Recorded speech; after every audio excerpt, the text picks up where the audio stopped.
Praise the Lord. Hallelujah. Praise the Lord. கர்த்தநாமம் மகிமைப்படுவதாக. நான் தாமதமாக வந்ததுக்கு நான் வருந்துகிறேன்.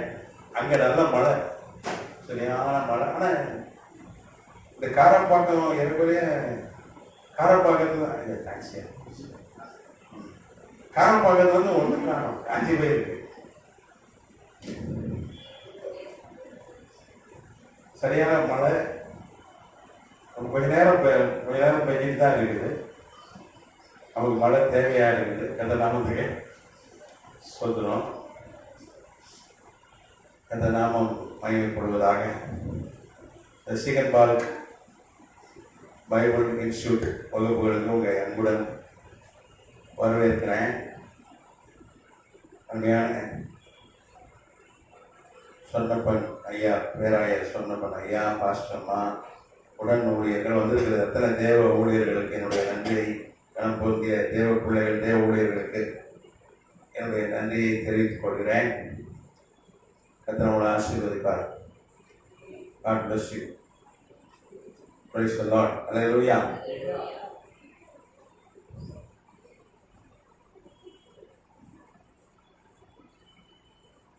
இன்றைக்கு நம்ம தானியல் தீர்க்கதரிசி புஸ்தகம் தொடர்ந்து இருக்கணும். ஆனால் தானியல் தீர்க்கதரிசி புஸ்தகம் எடுங்கன்னு சொன்ன ஆட்களை காணும்.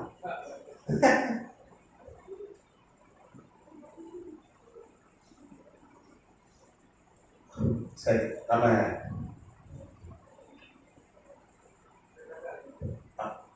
தானியல் தீர்க்கதரிசி புஸ்தகம் அடுத்த வகுப்பு எடுத்துக்கலாம். இன்னைக்கு வேற ஒரு சப்ஜெக்ட் எடுக்கும்படி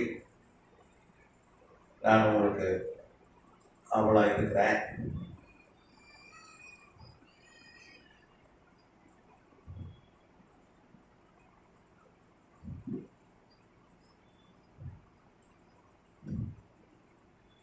இன்னைக்கு பார்த்தீங்கன்னா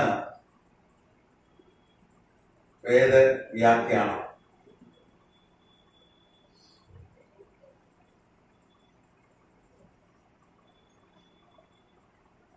இங்கிலீஷ்ல பார்த்தீங்கன்னா ஹெர்மனெட்டிக்ஸ்,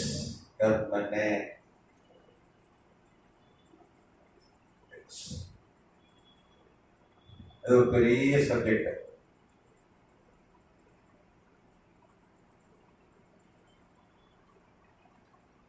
இதுல இருந்து இன்னைக்கு ஒரு காரியத்தை ஆய்வு செய்ய போகிறோம்.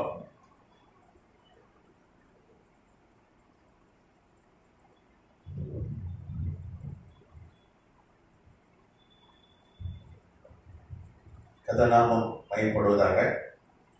வேத புஸ்தகத்திலிருந்து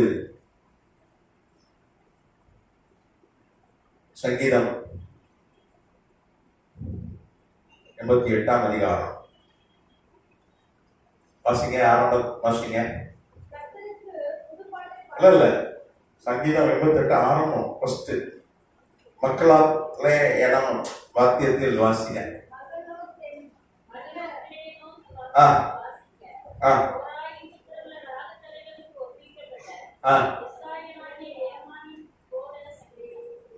இந்த சங்கீதம் 88 யாரை கொண்டு கர்த்தர் எழுதி கொடுத்த சங்கீதம்?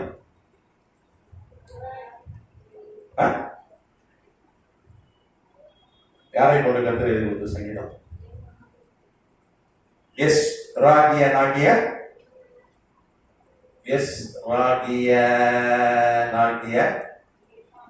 யாரு? ஏமான்.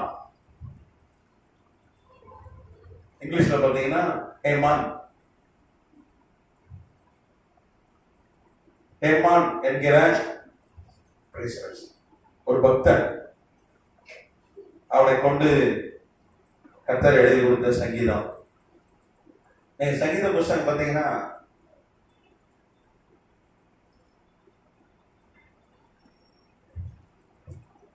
நாம் நினைச்சிட்டு இருக்கோம் வெறும் தாவீது தான் சங்கீதம் எழுதியிருக்கிறார். தாவீது நிறைய சங்கீதங்கள் எழுதியிருக்கிறார். சாலமோன் எழுதியிருக்கிறார். கோராகின் புத்திரர் எழுதியிருக்கிறாங்க. ஆசாப் எழுதியிருக்கிறாப்ல. ஏமான் எழுதியிருக்கிறாப்ல. ஏத்தன் எழுதியிருக்கிறாப்ல. ரூத்தா மோசே எழுதியிருக்கிறாப்ல. இப்படி அநேகர் எழுதியிருக்காங்க. அதிகம் எழுதுனது தாவீது தான்.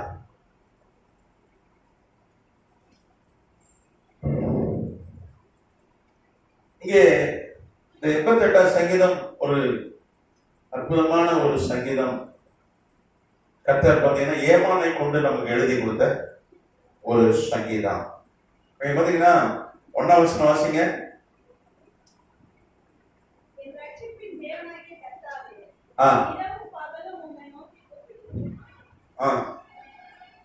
வசனம் 1 வாசிங்க.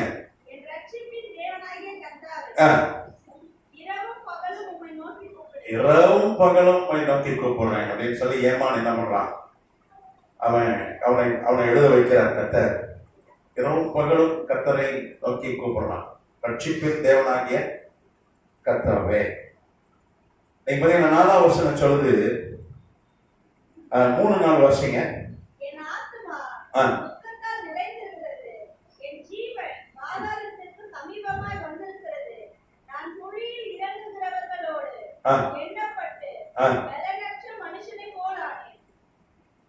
இங்க அவன் சொல்றான், என் ஆத்துமா துக்கத்தால் நிறைந்திருக்கிறது, என் ஜீவன் பாதாளத்துக்கு சமயமாய் வந்திருக்கிறது. அப்படின்னா சாவுக்கிட்ட நான் வந்துட்டேன். தாவீது சொன்ன சங்கீதம் 23 நான் மரண இருளில் பள்ளத்தாக்கில் நடந்தேன். ஆனா கர்த்தர் நீங்க என்ன பண்ணீங்க? என்னோட இருந்து என்ன பண்ணீங்க? என்னை பாதுகாத்தீங்க. உங்களுக்கு கோல் தடி என்ன இவனும் சொல்றான், நான் பாதாளத்தின் சமீபமாய் நான் வந்திருக்கிறது, என் ஜீவன் பாதாளத்துக்கு சமீபமாய் வந்து மரணத்தை தொட்டுட்டு இருக்கேன், மரணம் கிட்ட வந்துட்டேன் அப்படின்னு சொல்றான். 4ஆம் வசனம் வாசிங்க. நான் குழியில் இறங்குகிறவர்களோடு எண்ணப்பட்டு பலனற்ற மனுஷனை போல ஆனேன். இங்கே அவன் சொல்றான், நான் குழியில இறங்குகிறோடு எண்ணப்பட்டு பலனற்ற மனுஷன் போல ஆனேன். 5ஆம் வசனம் சொல்றது, மரித்தவர்களில் ஒருவனை போல் நெகிழப்பட்டிருக்கிறேன்.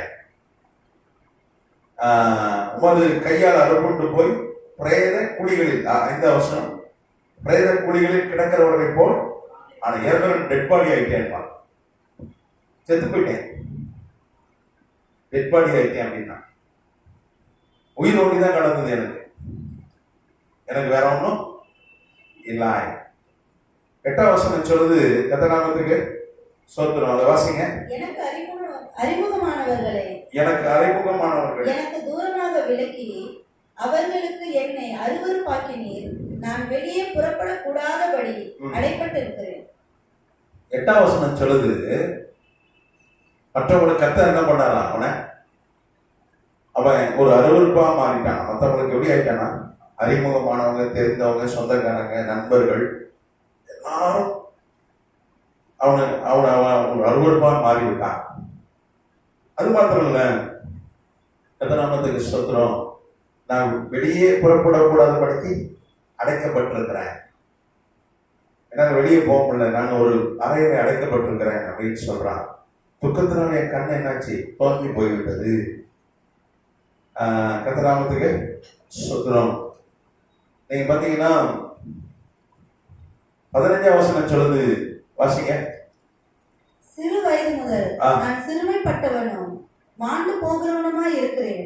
உம்மால் வரும் திகழ்கள் என்மேல் சுமந்திருக்கிறது, நான் மனம் கலங்குகிறேன்.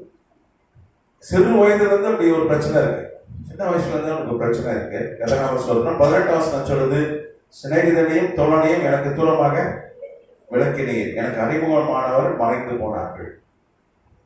நீ பாத்தீங்கன்னா 18ஆம் வசனம்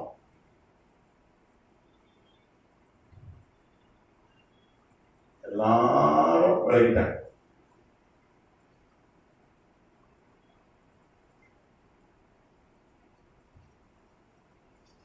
நீங்க பாத்தீங்கன்னா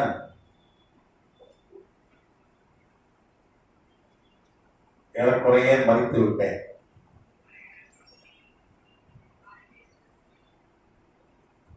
ஏறக்குறைய உயிர் போயிடுச்சு. இங்க பாத்தீங்கன்னா அவனுக்கு ஏதோ ஒரு வியாதி ஒரு கொடிய வியாதி இருந்திருக்கிறது அவனுக்கு.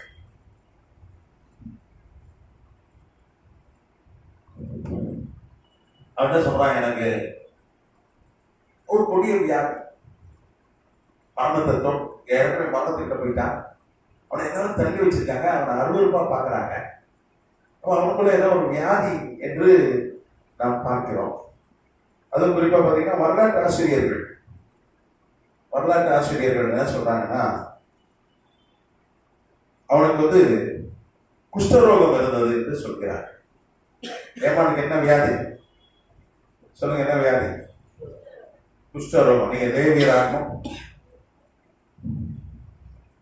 13:46 வாசிங்க. லேவியராகமம் 13:46 வாசிங்க.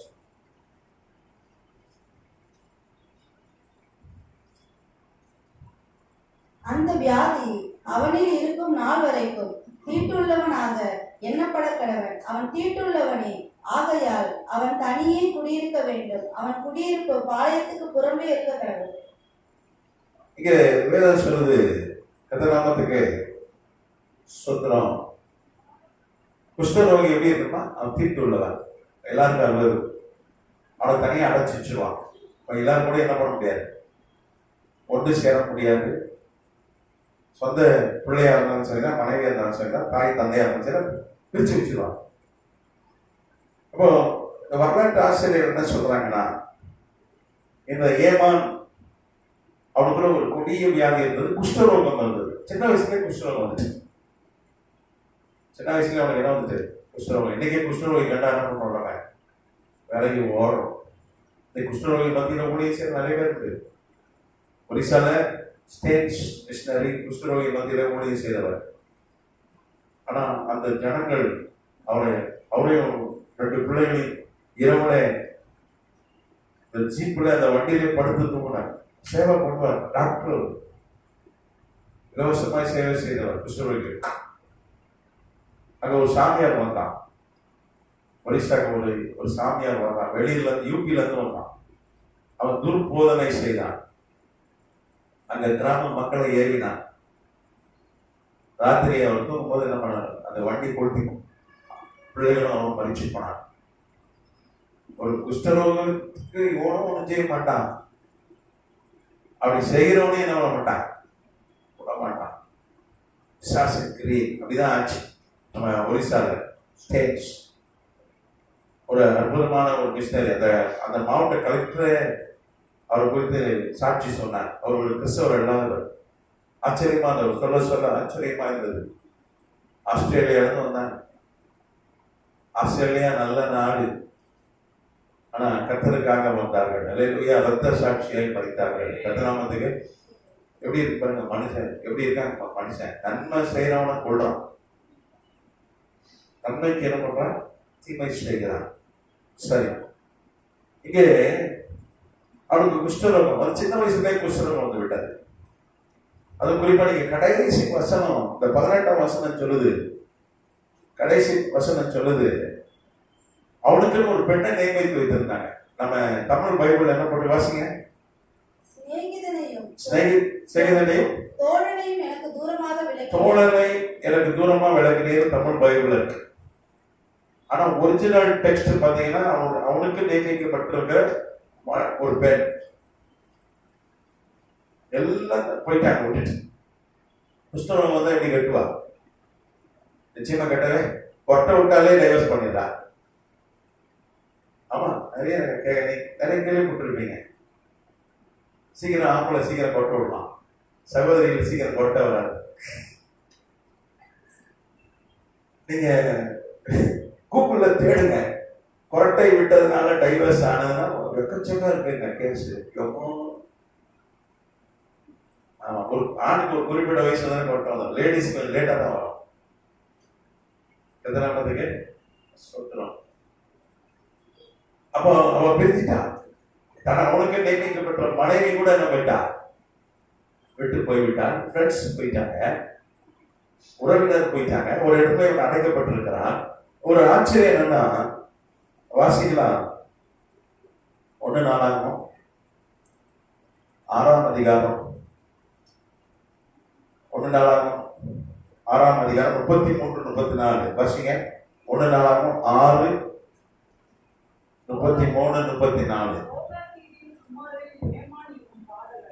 ஆ ஆ ஆ ஆ ஆ போதும். இங்கே வேதம் சொல்லுது, இந்த ஏமான் என்னும் பாடகன், கோகாத்தியரின் குமாரனின் ஏமான் என்னும் பாடகன், இவன் யோவேலின் குமாரன். யோவேல் வந்து சாமுவேலின் குமாரன். இப்ப சாமுவேலுடைய மகன் பேர் யோவேல். சாமுவேலுடைய மகன் பேர் என்ன? யோவேல்.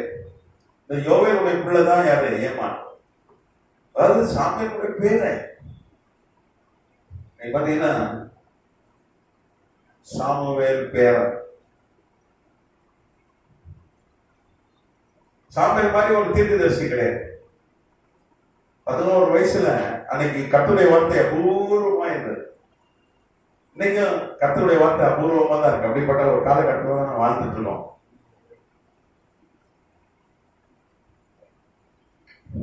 இன்னைக்கு தீர்க்கதரிசிகள் இல்லை. 800 கோடி ஜனம் உலகத்துல இருக்காங்க. பேஸ்புக்ல இருக்கான் தீர்க்கதரிசியா 1 லட்சம் பேர் இருக்கான். அவன் எங்க போய் தீர்க்க தரிசனம் சொல்லுவான்னு தெரியல. 1 லட்சம் நிலாவுக்கெல்லாம் போய்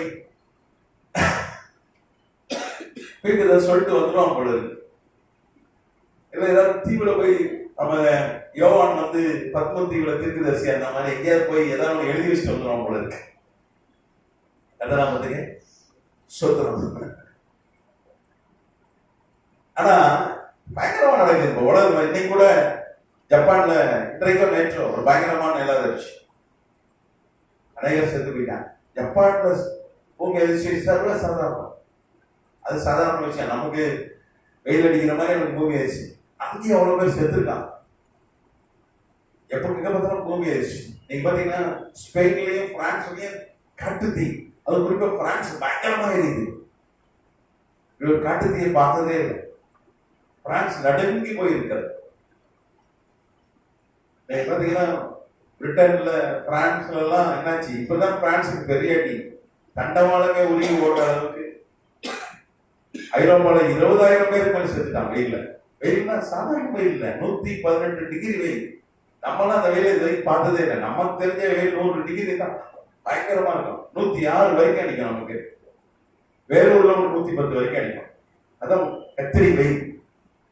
ஆனா அங்க எவ்வளவு வெயில் அடிக்குது? ஃபேனே இல்லாத ஒரு நாடு, ஏசியே இல்லாத ஒரு நாட்டுக்கு எவ்வளவு வெயில். இதெல்லாம் எந்த தீர்க்கதரிசியா சொன்னா அண்ணையா இந்த மாதிரி நடக்கும்னு ஒருத்தரும் இல்லை. நீங்க கர்த்தருடைய வார்த்தை எப்படி இருக்கிறது? அபூர்வமா இருக்கு. நம்ம சொல்றோம் தீர்க்க தரிசனம், மழை பெய்யும், காத்தடிக்கும், புயல் வரும். அதான் வந்துட்டே இருக்கு. அதுக்கு ஒரு தீர்க்க தரிசனம் தேவையில்லையே. இந்த மாதிரி ஸ்பெசிபிக்கா யாரும் சொல்லல. அதெல்லாம் ஸ்தோத்திரம். அப்போ சாமுவேல் வந்து 11 வயசுல தீர்க்கதரிசி. அவனை மாதிரி ஒரு தீர்க்கதரிசி எழுப்பவே இல்லைன்னு சொன்னான். அவ்வளவு தெளிவா தீர்க்கதரிசி சொன்னான். நீங்க பாத்தீங்கன்னா சாமுவேல் தீர்க்கதரிசி புஸ்தகத்துல அவன் சொன்ன தீர்க்கதரிசனம் பாத்தீங்கன்னா ஆச்சரியமா இருக்கும். ஃபர்ஸ்ட் ஆர்டர் அவனோடு பேசுறாரு, கர்த்தர் அவனோடு பேசுறாரு. ஆண்டவர் பேர் சொல்லி கூப்பிடுறாரு, சாமுவேலே அப்படின்னு சொல்லி கூப்பிடுறாரு. அவன் நினைச்சுட்டா ஏலி தாத்தா தான் நம்மள, ஆமா ஏலி தாத்தா தான் நம்மளை கூப்பிடுறான்னு சொல்லிட்டு என்ன பண்ணான், 3 முறை கூப்பிட்டார். எங்க போய் கேட்டான்? நீங்க 1 சாமுவேல் 3ஆம் அதிகாரத்துல நீங்க பாத்தீங்கன்னா மறுபடியும் கர்த்தர் 6ஆம் வசனம், மறுபடியும் கர்த்தர் சாமுவேலை கூப்பிட்டார். அப்பொழுது சாமுவேல் ஆமா எழுந்திருந்து ஏறெடுத்து போய் இதோ இருக்கிறேன் என்றார். கர்த்தருக்கு ஸ்தோத்திரம். பாத்தீங்கன்னா 3 முறை கூப்பிட்டார் ஆண்டவர் பேசினார். இப்பதான் ஏலி சொல்ற ஆண்டவர் தான் 3ஆம் விசை சாமுவேலை கூப்பிட்டார். திரும்பவும் ஏலி கிட்ட தான் போனான். ஆண்டவர் பேசுறது யார் பேசுற மாதிரி இருந்தது? மனிதன் பேசுற மாதிரி இருந்தது, ஏலி பேசுற மாதிரி இருந்தது. அப்பதான் ஏலி புரிஞ்சுக்கிட்டாரு, ஆஹா இவன் கூட ஆண்டவர் பேசுறாருப்பா. ஒரு நல்ல காரியம் செஞ்சான் ஏலி. ஆண்டவர் பேசுறதை கேட்கறது கற்றுக் கொடுத்தான். சாம்பலை உருவாக்குனது எளிதான். ஏன்னா வேதம் சொல்றது ஒரு தலைவனோடு இருந்தால் தான் தலைவனா மாற முடியும். இன்னைக்கு வேற மாதிரி இருக்கு. ஒரு தலைவன் ஒரு ஊழியக்காரங்கிட்ட இருந்து பயிற்சி பெற்றாதான் பைபிள் அப்படிதான் பெரிய தலைவர்லாம் உருவானாங்க. இன்னைக்கு அப்படி இல்லை. அவனே எடுத்தவன தலைவன் ஆயிடுறான். நீ என் கூட நீ இருக்கியா, நான் உனக்கு தலைவனா இருக்கேன் நம்மளை கேட்கான். அப்படிதான் தலையில மாறிட்டு இன்னைக்கு சூழ்நிலையை மாறிட்டு. அது ஏலி வந்து ஒரு கற்றுக் கொடுக்குறாரு. என்ன சொல்றாரு?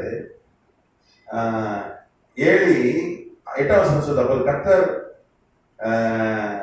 பிள்ளையாண்டனை கூப்பிடுகிறார் என்று ஏலி அறிந்து சாம்பல் நோக்கி, நீ போய் படுத்துக்கொள், உன்னை கூப்பிட்டால் அப்பொழுது நீ கர்த்தாவே சொல்லும், அடியேன் கேட்கிறேன் என்று சொல் என்றார்.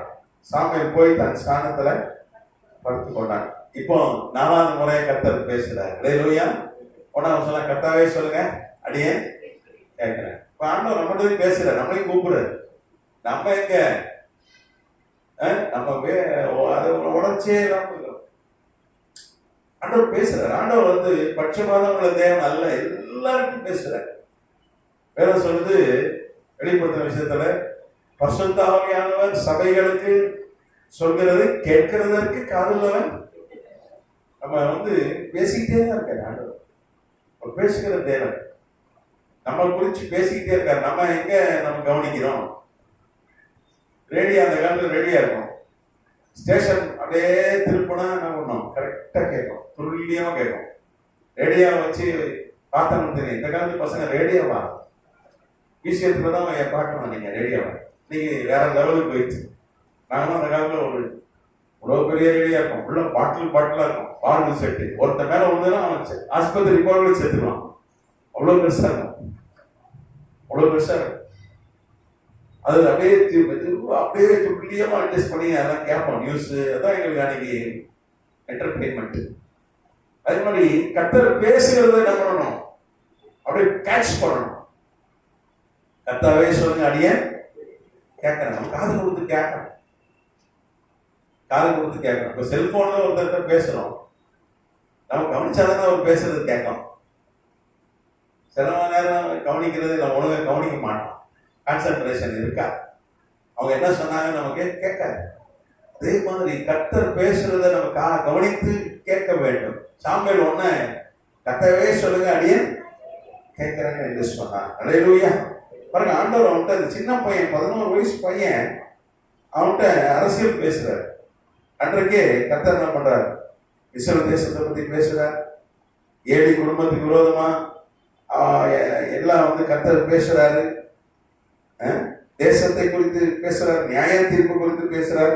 அதுவும் குறிப்பா ஏழி குடும்பத்தை நான் என்ன பண்ணுவேன்? நியாய தீர்ப்பேன் அப்படின்னு சொல்றார். கர்த்தர் சொல்றோம். ஒரு 11 வயசு பையன், அன்னைக்கு யாருமே இல்லை. ஏன்னா வேதம் சொல்றது கர்த்தருடைய வார்த்தை. நீங்க 1 சாமுவேல் 3:1 சொல்லுது, சாமுவேல் பிள்ளை என்றான், ஏழிக்கு முன்பாக கர்த்தருக்கு பணிவிடை செய்து கொண்டிருந்தான். அந்நாட்களில் கர்த்தருடைய வசனம் அபூர்வமாய் இருந்தது, பிரத்யட்சமான தரிசனம் இருந்ததில்லை. ஆண்டவர் பேசவே இல்லை. அபூர்வமா அந்த காலகட்டத்தில் தான் கர்த்தர் என்ன பண்றார்? ஒரு 11 வயசு பையனை ஒரு சாம்பேலை கட்ட எழுப்புகிறார். அல்லேலூயா. சாம்பேல் மாதிரி ஒரு தீர்க்கதரிசியை பார்க்க முடியாது, அவ்வளவு உத்தமமா இருந்தவன். அது குறிப்பா பாத்தீங்கன்னா 1 சாமுவேல் 9ஆம் அதிகாரத்துல பாத்தீங்கன்னா அவன் சொல்ற தீர்க்க தரிசனம்னா எப்படி இருக்கும் தெரியுமா? அப்படியே ரொம்ப ஆச்சரியமா இருக்கும்.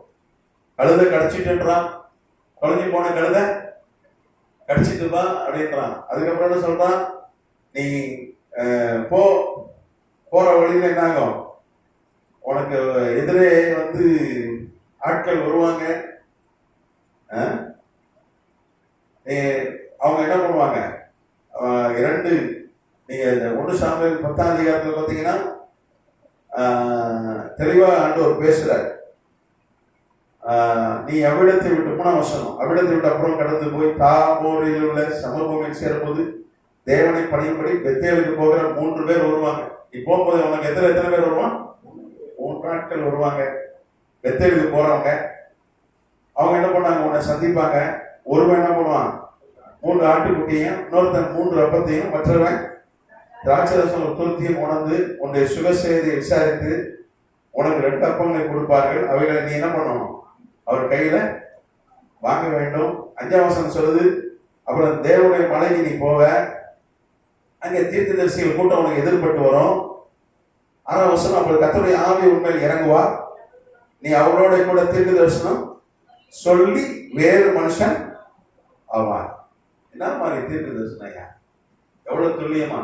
இந்த ஊர்ல இருந்து இந்த ஊருக்கு பெத்தேலுக்கு போறதுக்கு ஒரு 3 ஆள் விடுவான், கையில 3 ஆட்டுக்குட்டி வச்சிருப்பான், ஒருத்தன் 3 அப்பம் வச்சிருப்பான், ஒருத்தன் என்ன பண்ணுவான்? என்ன மாதிரியா ஐயா? என்ன தெளிவியா? என்ன சொல்லி இப்பெல்லாம் தீர்க்க தரிசனம் சொல்றான், ஏதோ ஒண்ணு அடிச்சு விடுறான், சிலர்லாம் அடிச்சு விடுறான், ஏதோ ஒண்ணு விடுறான். குழுக்குல 10 சொன்னா ஒண்ணு நடந்துடாதா அப்படின்னு அடிச்சு விடுறான். ஆனா அவங்க குழுக்கெல்லாம் கிடையாது. கர்த்தர் பேசினார் அவங்ககிட்ட, தெளிவா சொல்றான், உனக்கு 2 அப்பம் தருவாங்க, நீ என்ன பண்ணு? வாங்கிக்கோ. அதுக்கப்புறம் என்ன பண்ணுவேன்? தேவனுடைய மலைக்கு போவ, தீர்க்கதரிசிகள் கூட்டமா இதர வருவாங்க. நீ என்ன பண்ணுவ? நீ பசுத்தாக மேல இறங்குவாரு. நீ என்ன பண்ணுவ? தீர்க்க தரிசனம் சொல்லி வேறு மனுஷனா புது மனுஷனா மாறிடுவ அப்படின்றான். அப்படியாக ஒரு தீர்க்கதரிசி சாமுவேல். அல்லேலூயா. நீ சாமுவேல் பாத்தீங்கன்னா ஒரு இஸ்ரவேல் மக்கள்கிட்ட சொல்றான், என் மேல ஏதாவது குற்றம் இருக்கா, நான் ஏதாவது தப்பு பண்ணேனா அப்படின்னு சொல்லி என்ன பண்றான்? அங்கே கர்த்தர் நாமத்துக்கு ஸ்தோத்திரம். அவன் தைரியமா பேசுறான் இஸ்ரவேல் ஜனங்கிட்ட, என் மேல ஏதாவது ஒரு குற்றம் இருந்தா சொல்லுங்க, நான் ஏதாவது தவறு பண்ணியிருந்தா சொல்லுங்க. அப்படியாய் உண்மையாய் வாழ்ந்த ஒரு தீர்க்கதரிசி. கர்த்தர் நாமத்துக்கு ஸ்தோத்திரம். ஆனா அவனோட மகன் இங்கே தீர்க்கதரிசியாகிய சாமுவேல் மகன் யோவேலுடைய குமாரன் தான் இந்த ஏமான். தாத்தா யாரு? பெரிய தீர்க்கதரிசி, இஸ்ரேல் தேசத்தை ஆட்டி படைத்த ஒரு தீர்க்கதரிசி. அவரு சவுல அபிஷேகம் பண்ண ராஜாவாயிட்டான், தாவீது அபிஷேகம் பண்ண தாவீது ராஜாவா வரான். அவ்வளவு பெரிய தீர்க்கதரிசி. ஆனா அவன் பேரா என்ன எப்படி இருக்கிறான்? குஷ்டரோகியா இருக்கிறான். அது ரொம்ப கவலை அளிக்குது, ஆச்சரியமா இருக்கு. நிச்சயமா அவனுக்கு ஒரு கோபம், ஒரு ஆதரவு வந்துருக்கும். நம்மளதான் என்ன பண்ணுவோம்? ஆண்டவர் சொல்லியிருக்காரு, ஒருத்தர் நல்லது செய்ய 1000 தலைமுறை வரைக்கும் என்ன பண்ணுனா ஆசீர்வதிக்க நன்மை செய்ய வேண்டியது. 3ஆம் 4ஆம் தலைமுறை வரைக்கும் பாவத்தை விசாரிப்பேன். சாமுவேல் மாதிரி ஒரு நல்ல தீர்க்கதரிசியை பார்க்கறது ரொம்ப கஷ்டம். ஒரு கிங் மேக்கர் அவன் தான். இஸ்ரவேலுக்கு ராஜாக்களை ஏற்படுத்துறதே அவனை கொண்டுதான். கர்த்தர் சாமுவேலை சவுலை உருவாக்குனது, தாவீதை உருவாக்குனது அவன் தான். ஒரு தேசமே ஒரு புது ட்ரெண்டுக்கு கொண்டு வந்தது அவன் தான். அவன் சட்டத்திட்டம்லாம் எழுதி கொடுத்தான் தேசத்துக்கு. ராஜா சட்டத்திட்டம்லாம் அவன் தான் எழுதி கொடுத்தான். ஒரு மேதை, பெரிய தீர்க்கதரிசி, கர்த்தருக்காக வாழ்ந்தவன். ஆனா அவன் பேரனுக்கு என்னது? குஷ்டரோகம். நம்மளால என்ன பண்ணுவோம்? எங்க தாத்தா எவ்வளவு உங்களை செஞ்சாரு, எங்களை விட்டுருங்க, எங்க அப்பா யோவேல் விட்டுருங்க, எங்க அப்பா யோவேல் சரியில்லை தான், ஆனா எங்க தாத்தாவை வச்சாவது என்ன பண்ணலாம்? ஏன்னா சங்கீத நூல் பிள்ளைகளையும் காண்பாங்க.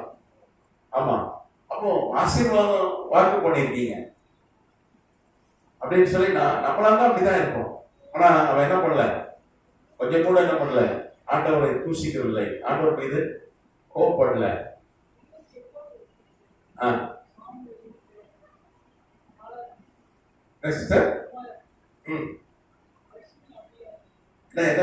என்ன கேட்கறீங்க புரியல? 6ஆம் அதிகாரம் 28 என்ன பேர் இருக்கு? சாமுவேல் குமாரன். ஆமா, சாமுவேல் நிறைய பிள்ளைங்க, அதுல ஒரு பிள்ளை தான் வந்து யோவேலுடைய மகன் தான் இவன்.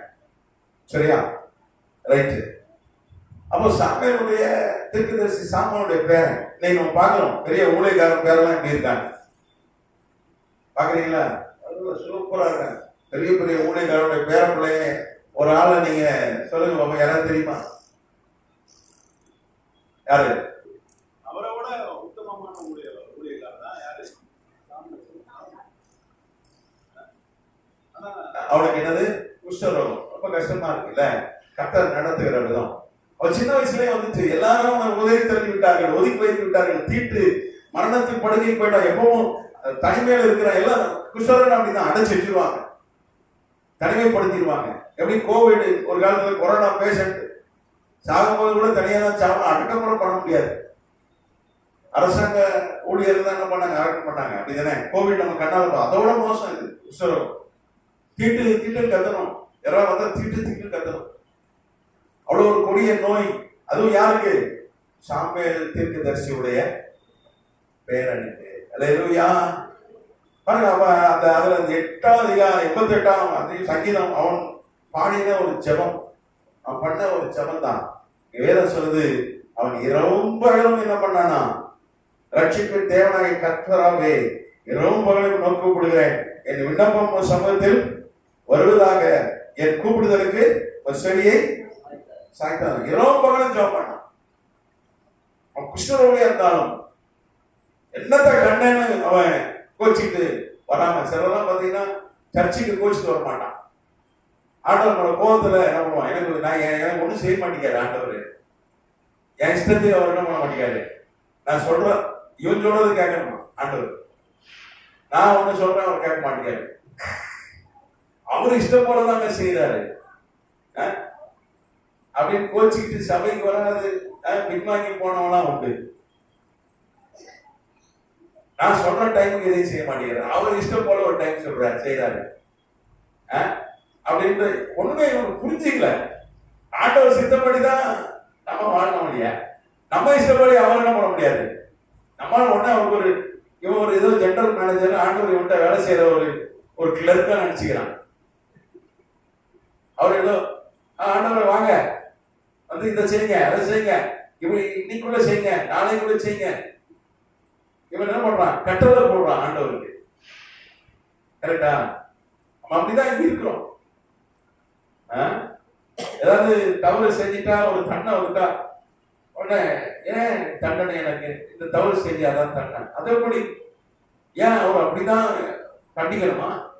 வேற வழியில எங்களுக்கு சொல்லி சொல்லி காட்டிக்க கூடாதா? ஆண்டு சொன்னா உதப்ப சிச்சி பண்றாரு, பின்னீர்வேன், பிறம்பை எடுத்து பின்னீர்வேன்றார். பிறம்பை கையாளும் தன் மகனை அவர் நம்ம அப்பா நம்ம பிள்ளை சிக்ஷிக்கிறார். யாரை நேசிக்கிறாரோ என்ன பண்றாரு, அடி பயங்கரமா விடும். சிச்சானா எப்படி விடும் தெரியுமா? அவர் அடிக்கும் போது யாரும் காப்பாற்ற முடியும், ஒரு ஆள் தடுக்க முடியாது, அவர் சிக்ஷிப்பார். ஆனா அவங்க கேட்கிறாங்க, பாஸ்டர் அவங்க விக்கிரகம் பட்டாங்க, நிறைய நன்மை பெற்று சொந்தக்காரங்க ஒரு ஃபங்க்ஷன்ல அவங்க பிரியப்படுத்துறதுக்காக விக்கிரகம் பட்டாங்க. அச்சாரு போற ஆண்டவர் செம்ம அடி வச்சார், பயங்கரமா அடிச்சார். இருக்கிறதுலே பெரிய விக்கிரகாங்க. தேசத்தை ரெண்டா உடைச்சார். சாலமோன் காலத்துல சாலமோன் விக்கிரகம் என்ன செய்தான், தேசத்தை என்ன பண்ணாரு, ரெண்டா உடைச்சார். தாவீது ஒரு பாவம் செஞ்சான், கூட இருக்கிற உண்மையான அதிகாரி உரியா அவனை கொலை செய்து மனைவி எடுத்துக்கிட்டான், அது மிகப்பெரிய பாவம். அப்ப கூட தேசத்தை அவர் என்ன பண்ணல, உடைக்கல, சம்மாடி அடிச்சிட்டார். அப்போ என்கிட்ட கேட்காங்க என்னன்னு, ஆமா நீங்க இப்படி தவறு செஞ்சதுனால கர்த்தருடைய கோபம், அது எப்படிங்க எங்களை கண்டிக்கலாம், எங்கிட்ட மேல வந்து சொல்லலாம்ல. பைபிள் முதல் கட்டளை என்னது, தேவனை தவிர யாரையும் வணங்காத, கத்தநாமத்துக்கு சொல்றோம். சரி, ஆனா இவன் அப்படி இல்லை. என்ன பண்றான், இரவும் பகலும் கத்தரை நோக்கி என்ன பண்றான், ஜெபம் பண்றான். ஆண்டவரே, நீங்க பாத்தீங்கன்னா ஒரு ஆச்சரியம் தான். குஷ்டரோகி, சின்ன வயசுல குஷ்டரோகம், அதுவும் சாமுவேல் தீர்க்கதரிசியுடைய பேரன், ஒரு ஆச்சரியம் தான். அவன் இரவும் பகலும் என்ன பண்ணான், கர்த்தரை தேடினான். அல்லேலூயா. இரவும் பகலும் கர்த்தரை தேடினான். ஒரு வசனத்தை நான் உங்களுக்கு காண்பித்து கொடுக்க விரும்புகிறேன், வாசிக்கலாம். 1 ராஜாக்கள் புஸ்தகம், 1 ராஜாக்கள் புஸ்தகம் 4ஆம் அதிகாரம் 31ஆம் வசனம். 1 ராஜாக்கள் 4:31.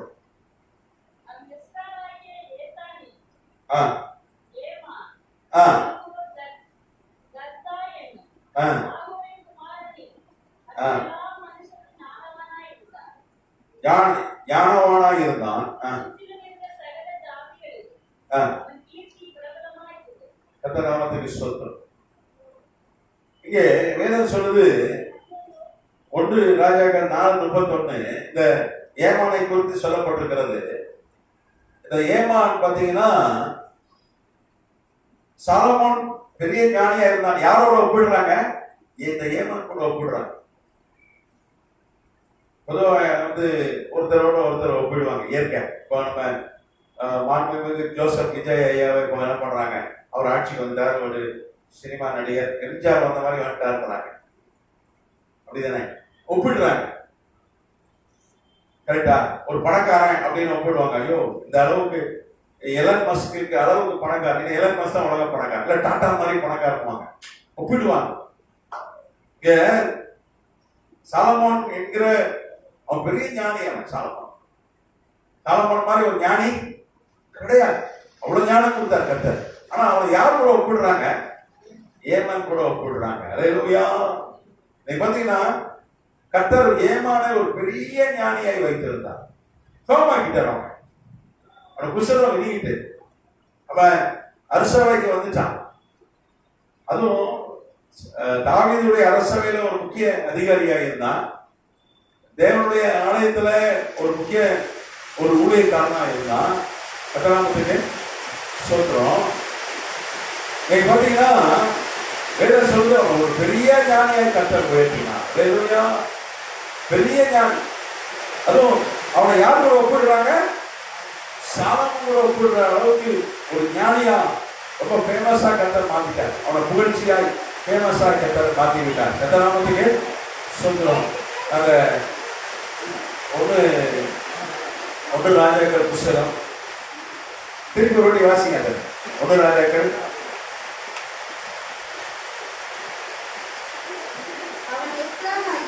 1 ராஜாக்கள் 4ஆம் அதிகாரம் 31 வசனம்.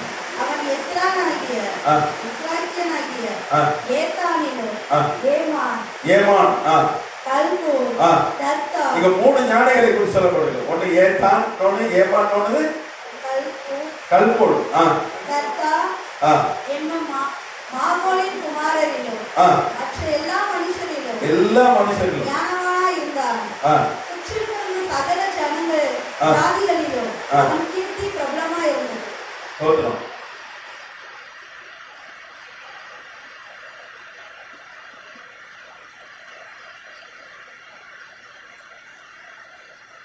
ஏமான் யாரை போல ஞானியா இருந்தா?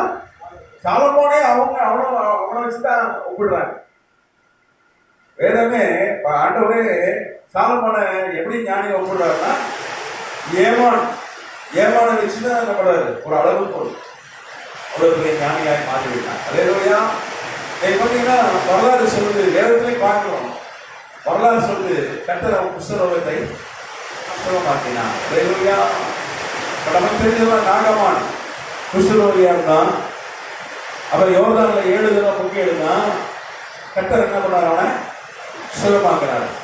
ஆனா நாகமானுக்கு முன்னாடியே ஒரு குஷ்டரோகி சுகமாக இருக்கிறான். அவன் பேர் என்னது? ஏமான்.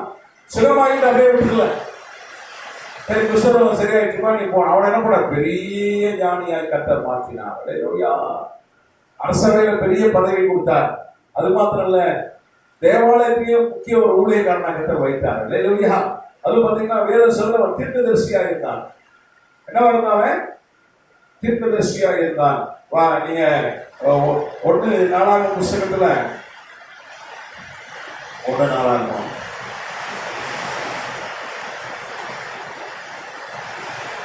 25ஆம் அதிகாரம் 5ஆம் வசனம் அப்புறம் 4ஆம் வசனம் வாசிங்க. ஏமானின் குமாரரா இருந்தார்கள். தேவன் ஏமானுக்கு 14 குமாரரையும் 3 குமாரத்திகளையும் கொடுத்தார். இவர்கள் அனைவரும் ராஜாவுடைய கட்டளை பிரமாணமாய் கர்த்தருடைய ஆலயத்தில் தங்கள் தம்பூர்கள் சுரமண்டலங்கள் ஆகிய கீத வாத்தியம் வாசிக்க தேவனுடைய ஆலயத்தின் ஊழியமாக அவரவர் தங்கள் தகப்பன்மாராகிய ஆசா எதுக்கும் ஏமான் என்பவர்கள் வசத்தில் இருந்தார்கள். அவனுக்கு எத்தனை பிள்ளைங்க? கர்த்தர் அவனுக்கு எத்தனை பிள்ளைகளை கொடுத்தார்? 14 ஆண் பிள்ளைகள், 3 பெண் பிள்ளைகள், 17 பசங்க. கல்யாணம் பண்ண மாட்டேன்னு ஒருத்தி விட்டுட்டு போயிட்டான். ஏன்னா குஷ்டரோகி, எல்லாராலும் கைவிடப்பட்டவன். ஆனா அந்த குஷ்டரோகியை கர்த்தர் சுகமாக்கி அவனுக்கு ஒரு திருமணத்தை கர்த்தர் என்ன பண்றார்? வாய்க்க செய்து அவனுக்கு எத்தனை பசங்க கொடுக்குறாரு? பொதுவாக குஷ்டரோகி குழந்தை பிறக்காதுன்னு இவருக்கு எத்தனை பிள்ளைங்க கொடுக்குறாரு ஆண்டவர்? 17 பசங்க. ஒரு அடலை சொல்லணும்னா கர்த்தர் பாருங்க, இரவும் பகலும் ஜெபம் பண்ணான், இரவும் பகலும் ஜெபம் பண்ணான். அவன் குஷ்டரோகத்தை கர்த்தர் சுகமாக்கினார். அல்லேலூயா. அவனை ஞானியா உயர்த்தினார். தாவீது அரசனுடைய அரண்மனையில பெரிய அதிகாரியா உயர்த்தினார். அது மாத்திரம் இல்ல, தேவாலயத்துல ஒரு முக்கியமான ஊழியக்காரனா கர்த்தர் வச்சார். பெரியவர். அவன் தான் அந்த ஆராதனைக்கெல்லாம் அவனை ஒரு லீடரா கர்த்தர் வைத்தார். அது மாத்திரம் அவனுக்கு ஒரு திருமணத்தை வாய்க்க செஞ்சாரு. அவனுக்கு 17 பிள்ளைகளை கொடுத்தார், 17 பசங்க. அது மாத்திரம் அவனை தீர்க்கதரிசியா வைத்தார். 17 பிள்ளைகள். அது போக என்ன பண்ணான்? அவனை தீர்க்கதரிசியா கர்த்தர் வைத்தார்.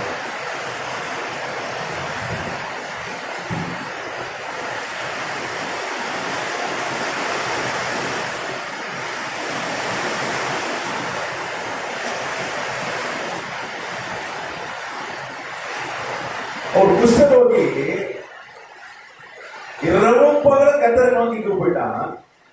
கர்த்தர் அவனை சுகமாக்கினார். அல்லேலூயா. இந்த அளவுக்கு உயர்த்தினார். அப்போ பாருங்க, ஜெபம் ஒரு மனுஷனை எப்படி உயர்த்திருப்பார். இரவும் பகலும்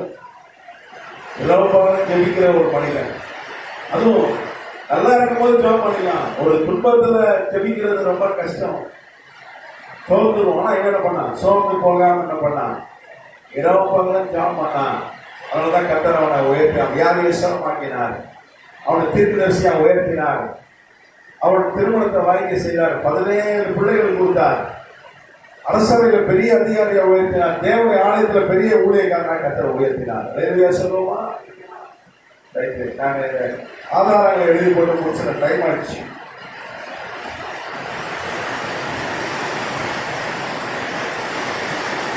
தொழில் துறை விஞ்ஞானிகள் 2014ஆம் ஆண்டு 2014ஆம் ஆண்டு 2010 இருந்து 2014 வரைக்கும், 2010 to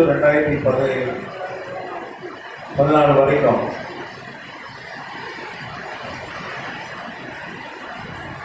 இஸ்ரேல்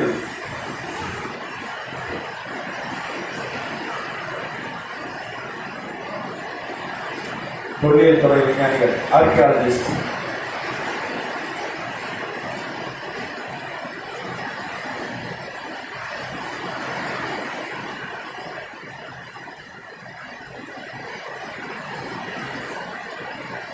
டாக்டர் எலியாஹூ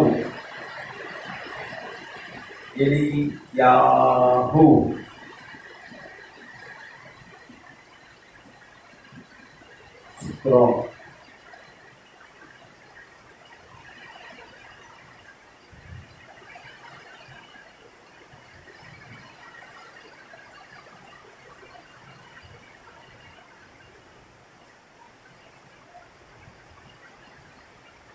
சுக்ரம்.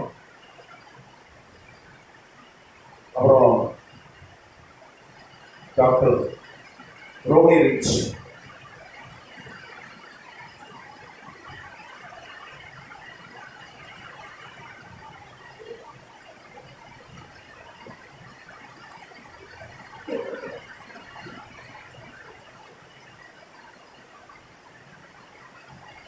நீங்க பாத்தீங்கன்னா இவருடைய வீட்டை, இவனை குறித்த ஆதாரங்களை தொல்லியல் துறை விஞ்ஞானிகள் கண்டுபிடித்திருக்கிறார். அல்லேலூயா. நிறைய கல்வெட்டுகள், நிறைய ஆதாரங்களை கண்டுபிடிச்சிருக்காங்க.